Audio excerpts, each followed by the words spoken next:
Good day mga kalupit. Bali meron tayong mga bagong sisiw. So ayan, bali dito natin muna sila ilalagay.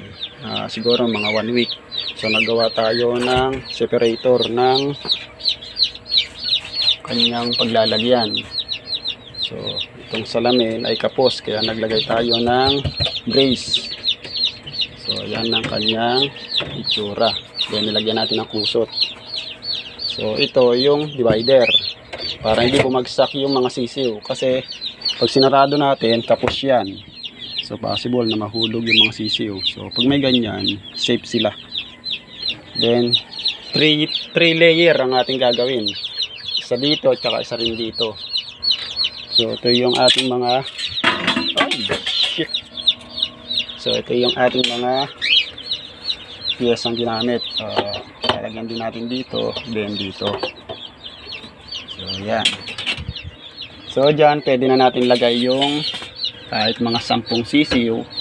So papabuti lang natin na sa linggo, then lilipat na natin doon sa labas.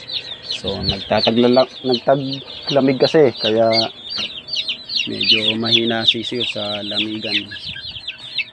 So magta-try na tayo maglagay.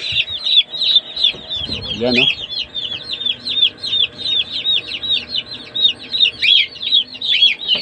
Mahirap kasi pag taglamig, maraming namamatay na sisiw. So 5 na. Mga ilan kaya ang kasya?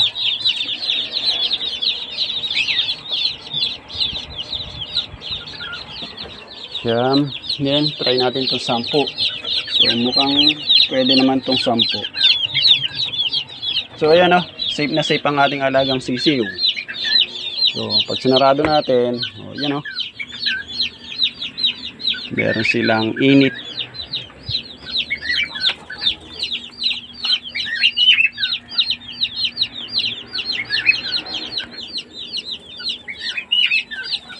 So yun mga kalupit, hanggang dito na lang ang ating videos.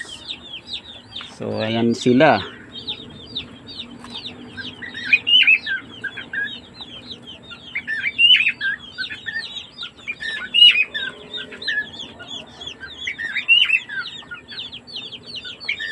Then ayun yung mga itlog ng mga Rhode Island.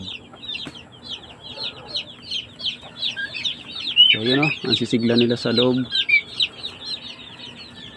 Then itutuloy pa natin yung dalawang gagawin natin sa baba para sa mga ibang sisiw.